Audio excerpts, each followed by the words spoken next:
there's this complicated area for a small group of K-1 visa holders who, got the K-1 visa, enter United States. They're about to adjust status. They have filed for adjustment of status, but USCIS updates policy manual,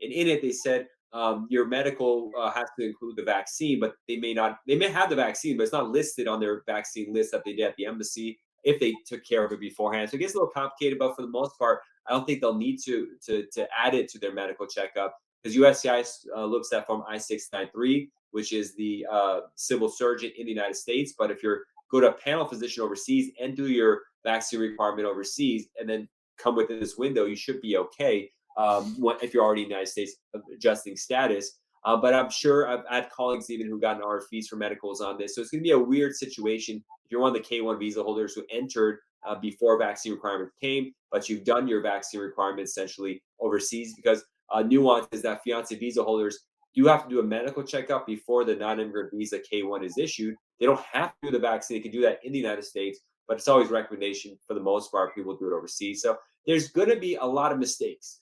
There's going to be a lot of errors on agency part, government agencies, on airports. So be prepared for this. They might not accept your documents. This is just going to be baked in the cake that human error, user error is going to be happening throughout all this.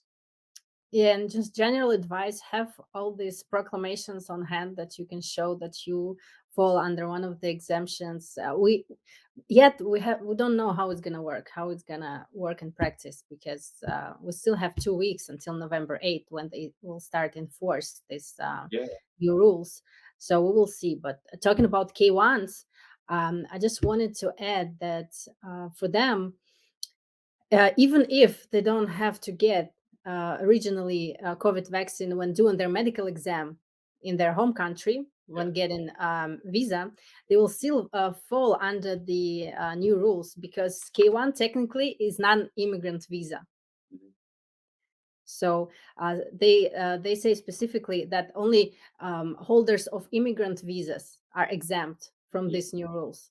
Yeah. But For the November uh, 8th rule that's coming up. Yeah. yeah, yes, I'm sure you from confused November. everybody because it is confusing. The fact that K-1 is a non-immigrant visa, even though it's going to get a green card, that's been a confusing thing in the statute from the very beginning.